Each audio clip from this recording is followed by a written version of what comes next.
folder. Right, okay. Whoops.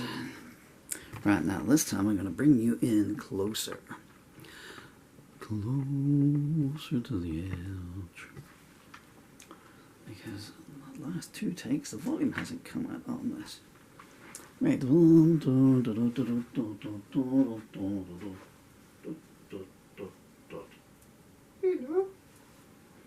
How you doing there?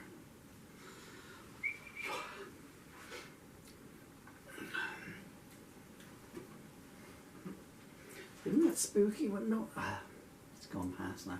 Wind it back. I'll tell you a story about that. My then wife and I, we were trying very hard. I was certainly trying very hard to have a baby, and things weren't working out. And shall I tell you the story now, or shall I tell you? I'll tell you the start.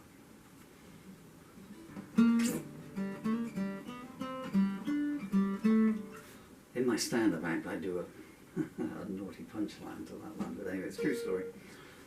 Hi Dill, hi Emily. That is about to talk about some uncomfortable things.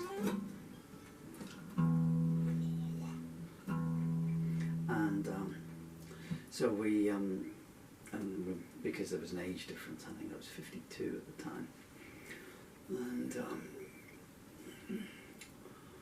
and my wife, I think she was maybe 23 then, 24, yeah, somewhere around there. So obviously, you know, we had problems with her being that old. And so we waiting, we got on the list for, you know, some fertility investigations and everything.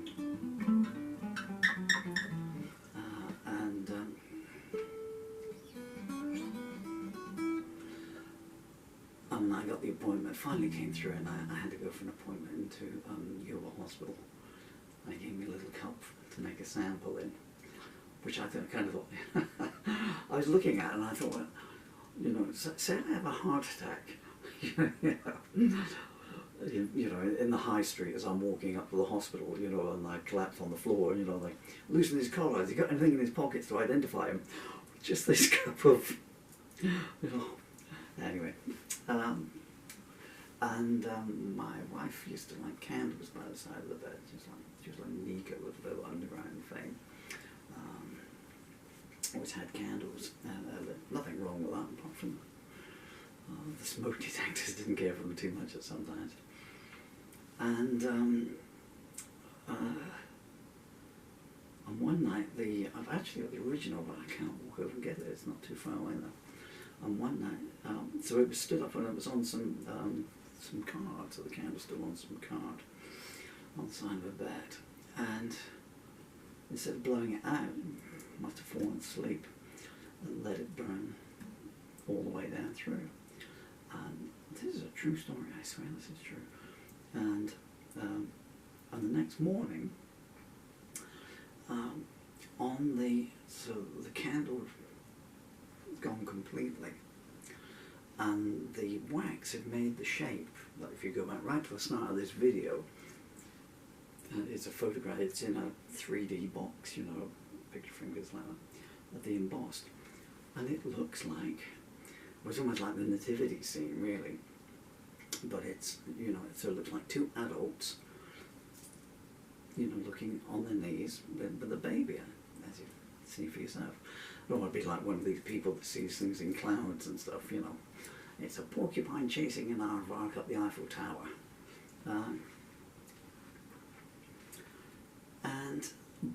But my wife was, well, she was always running late for something. So we got and this was the day that I was due to go in and hand the sample in. And so we looked at this, and that's kind of spooky. So we went down to the doctor's just down here, and I did sorry, you digging into that name. And the lady did a pregnancy test, and she came back in and she said, "Oh, congratulations, you're pregnant though, isn't it? So spooky, you know." All things considered, I'd probably rather have had the lottery numbers, not instead of the pregnancy, but instead of the wax, you know. But anyway, so there you go. Never mind your shrouded charins.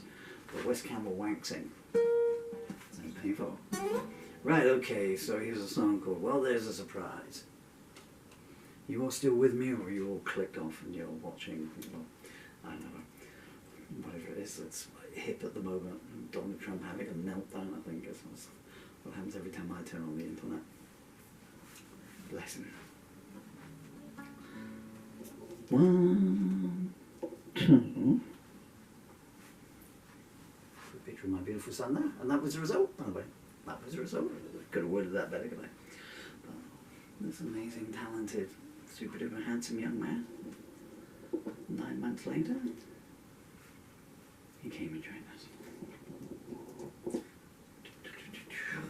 And wherever you turn the word Dylan and Emily, my beautiful daughter, I miss you so much. In case you're wondering when this is, Emily, you are now 11 months. 11 months? 11 years, 1 month, minus 2 days old. And so Dylan, you are now 12 and 12 and 7 twelfths. 1, 2, 3, 4, A suspended.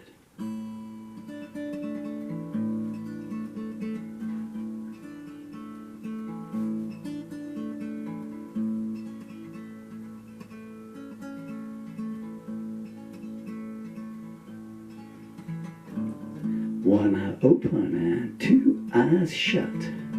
I hear the ifs, what about some buts? You lure a blind man to your wishing well.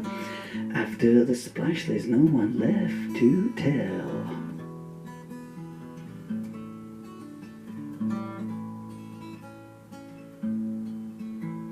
I've seen the envelope bearing your name. Once it's been opened, it's public domain. You signed the register and sold the room. They're gonna want some compensation soon.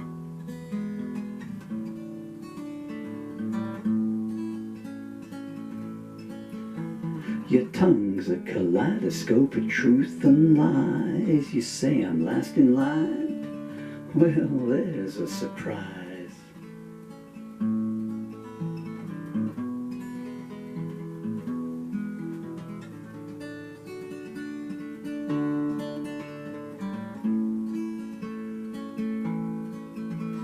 I bowed my head and counted to 10. You got there first, but didn't say when. What's got 2 thumbs and don't give a damn? Guess what? It's standing right where I am.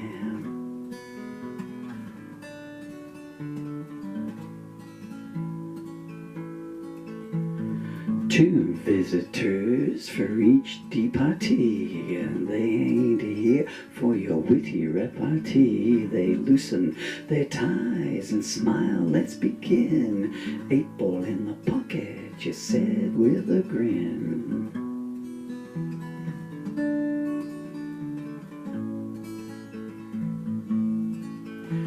How many times now have you been baptized? You say you've lost count.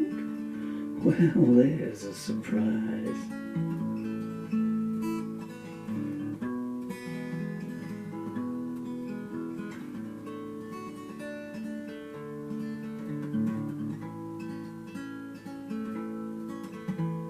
Won't you but once state what you mean? You're like a vulture, licking bones clean. A substitute wouldn't go amiss. You treat a peace sign like it's a fist.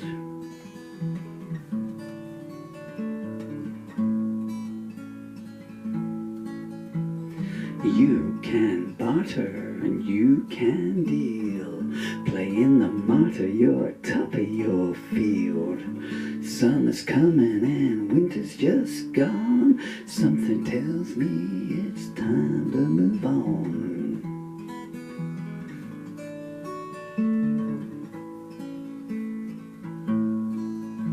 You bait your trap and plot someone's demise. You say it's my turn.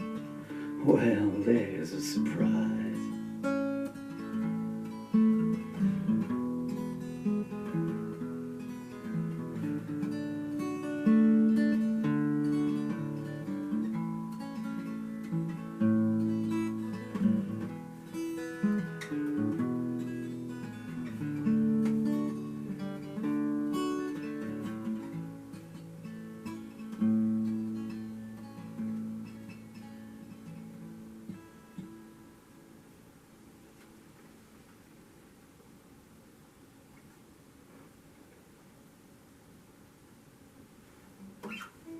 faded out ending there. So thank you so much for your time and patience there. So that song is called, correct, it's called Well, That's a Surprise. And that song, the lyrics to this song appear in a lyric anthology called War and Harvest, which by the time you get to read this, because it comes out in 2 days' time, is available on Amazon. And you may have heard of it, a little known website. And you think Jeff Bezos builds these spaceships so he just wants to deliver an Amazon parcel to the moon, like, you know. And then another astronaut comes and nicks it. Sorry. Okay. Yeah, so, and if you're interested in any of my lyrics, and why wouldn't you be? Even if you just want to hear what I'm saying. Because the sound mix wasn't very good on that one. I saw my mixing desk a couple of months back, so I'm singing and braying all these days. It's like back when I started in the old folk clubs, like, you know. And the only way you could tell I was coming up with my expression on people's faces, you know, as if you were. And now I'm going to sing in D, and you sort of going thwackety whackety on the snooky nookies, or whatever the old folk songs that they used to sing in those days. What was I singing back then? I was singing High Rise. What do you think of your handiwork, Councillor Jones? Of your mind, you man to squalor and ill health? Does your conscience care what you've done to your people?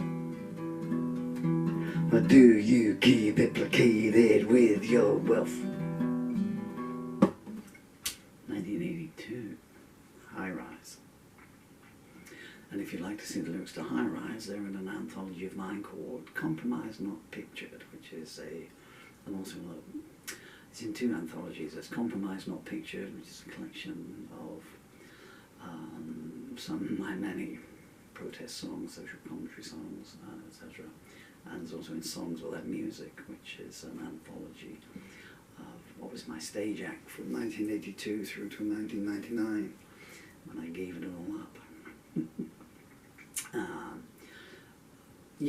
But on a serious note, so if you went to Amazon and typed in Paul Murphy, War and Harvest, Paul Murphy, then this one's just come out today. Doorways to Purification. That's an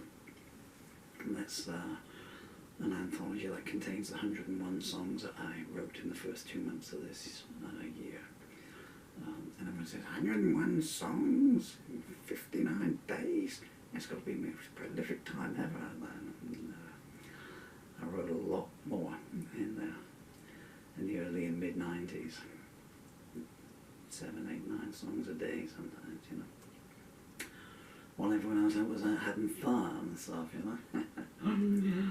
Anyway, but on a serious note, and I do mean a serious note, if you go to Amazon and type in the titles of any of my books, I'm about to cough, I do apologize. And if you see anything that you like, there's 32 anthologies, about 15 comedy books. Apologies for the eyes. Wondering about, by the way, there's 2 cameras recording this in case you wonder what's going on here.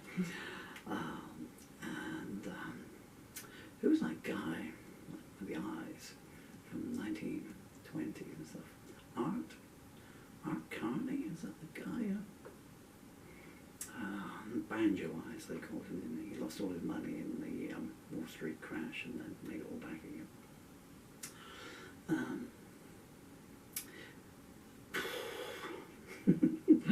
I can no more focus on a story than Donald Trump can, really. The professor, nice man. So I do the weave.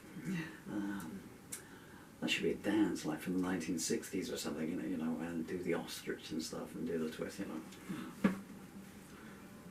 My fingers won't make a 12 bar.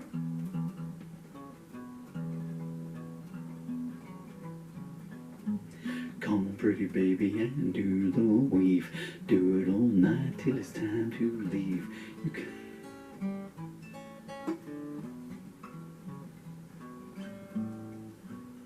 If you need to find a point of view with you. I am in the end stage of an autoimmune disease called functional motor neurological degenerative disease. If you think motor neuron disease, it's like a cousin to that. The effect is the same. Doesn't really matter what the name is, as I keep saying to the doctors. Doesn't matter if you call it FND or MND or if you call it Gerald. It's the effect, you know, which is a very slow, lingering, inhumane, and quite humiliating death, really. I have 2 young children, as I think I alluded to at the start of this. Behind me, Dylan and Emily, and they are now 11 and 12 years old.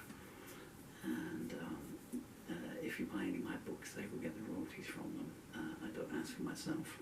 I truly don't. No cash point machines where I'm going.